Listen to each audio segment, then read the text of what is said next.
खिसियानी बिल्ली खंबा नो चाहिए, कहावत एक बार फिर चरितार्थ हो गई है दोस्तों। इलेक्शन बिहार में हुआ है, एनडीए की सरकार बिहार में बनी है, लेकिन भाई साहब उस सरकार बनने के चक्कर में तनातनी यूपी में हो चुकी है। पूरा मामला कहां है मैं अभी आपको डिटेल बाई डिटेल बताऊंगा। पूरा मामला है चिनहट, लखनऊ के चिनहट थाना क्षेत्र के मलौर स्थित निजामपुर का है, जहां पर तिवारी जी ने एनडीए जो सरकार बनी है उसकी तारीफ की। यादव जी को ये नागवार गुजरी। मेडिकल संचालक यादव जी लठ लेके आते हैं, तिवारी जी को जो है लठिया देते हैं। अब उसके बाद पुलिस केस होता है। अब पुलिस केस होने के बाद आप जानते हैं कि क्या हुआ होगा, मुझे बताने की जरूरत नहीं।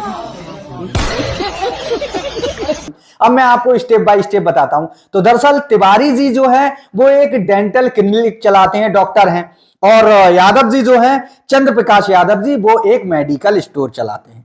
अब तिवारी जी आए मेडिकल स्टोर पर दवाई लेने, ऐसे ही बातों बातों में राजनीतिक चर्चाएं चली जाती, नुक्कड़ पर खड़े होकर लोग चला लेते हैं चर्चाएं, लेकिन इसे पर्सनल नहीं लेना चाहिए। जब ऐसी जिक्र चली तो श्रवण कुमार तिवारी जी बोले कि भाई देखो वहां पर भाजपा ने जेडीयू ने मेहनत की, तो जो मेहनत करता है वो चुनाव जीतता है। कि कोई मेहनत नहीं की है, वोट चोरी की है। अब ये वोट चोरी और मेहनत में जो है तनातनी और गहमा गहमी हो गई। अब भैया मेडिकल स्टोर था यादव जी का, तिवारी जी गए थे दवाई लेने। जब बात आगे को बढ़ी तो भैया फिर Yadav ji out of control हो गए। उन्होंने भाई एर की लाठी, एर रोके या रोके परमात्मा,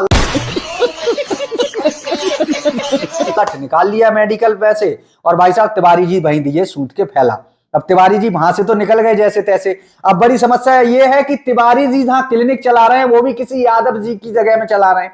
अब वो दोनों यादव जी आए, उन्होंने उस मकान मालिक को भी बुलाया और उससे कहा कि भाई अब इसे खाली करो, तुम यहां पर अपना क्लिनिक नहीं चला सकते, तुम घोर भाजपाई हो और हम घोर सपाई हैं। मैं कई बार कह चुका हूं कि भाई अपने प्रोफेशन को अलग रखो।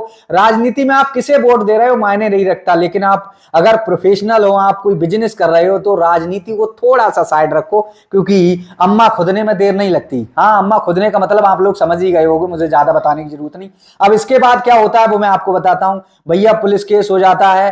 अब एडवांस लेके ही आजकल दुकानें दी जाती हैं, इसमें कोई दो राय नहीं है। अब तिवारी जी कह रहे हैं कि मेरा 60,000 एडवांस दिया हुआ है, मेरा एडवांस भी खतरे में है। खैर अब पुलिस क्या करेगी, एडवांस वापस कराएगी या नहीं कराएगी, लेकिन हाँ मुझे यह मालूम है अगर श्रवण कुमार तिवारी जी ने जो कुछ बोला है वो सच है तो चंद्र प्रकाश यादव जी का गांव का गुड़गांव बनना तय है। इतना मैं जानता हूं, और कुछ जानूं या ना जानूं, आप लोग क्या जानते